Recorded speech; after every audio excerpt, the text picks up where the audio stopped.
Le mot Hollywood évoque le divertissement, mais une théorie affirme que son nom viendrait de Hollywood, le bois sacré des druides. Historiquement, le nom a été choisi par Daïda Wilcox à la fin du XIXe siècle, en référence au hou et au bois. Cependant, pour les druides, le hou symbolisait la puissance spirituelle et le passage vers l'invisible. Cette racine a nourri l'idée d'un Hollywood occulte, où l'industrie utiliserait des symboles pour influencer les esprits. Même les Oscars sont parfois vus comme des rituels modernes basés sur l'adoration de l'image.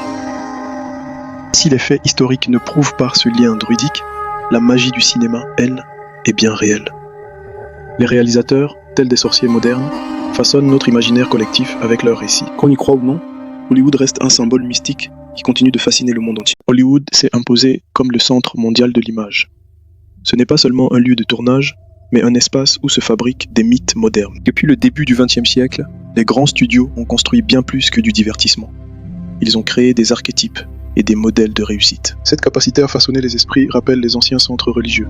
Aujourd'hui, ce rôle est tenu par les écrans et les célébrités. L'usage récurrent de symboles comme l'œil unique, les masques ou les couronnes nourrit des décennies de spéculation sur cette institution. Le panneau Hollywood lui-même, né pour un projet immobilier, est devenu une icône quasi mythologique, marquant une transformation presque initiatique. Certains y voient même l'influence d'anciens courants ésotériques, portés par l'ambiance mystique qui régnait à Los Angeles dès le début du siècle. Finalement, Hollywood est un miroir géant où chacun projette ses rêves et ses peurs. C'est le théâtre moderne de notre influence culturelle. La fascination pour Hollywood s'explique par son aspect rituel. Pour beaucoup, arriver ici est une traversée initiatique, une renaissance symbolique. Changer de nom, d'image et même d'identité. C'est un baptême moderne où l'image publique finit par effacer la personne réelle. Derrière les portails fermés de Beverly Hills, le secret alimente le mythe. Plus l'accès est limité, plus l'imaginaire collectif projette de mystères. L'idée de vendre son âme pour réussir n'est pas nouvelle.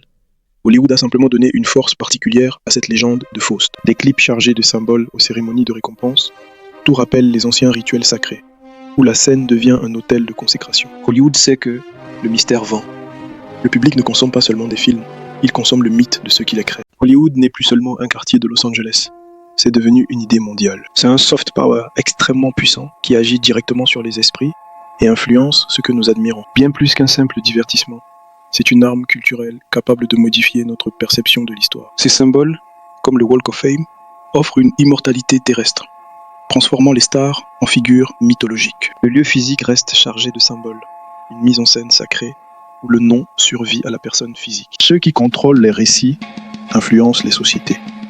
Hier, c'était les druides. Aujourd'hui, les studios mondiaux. Alors, qui écrit les histoires que le monde finit par croire ? C'est là que réside le véritable mystère d'Hollywood.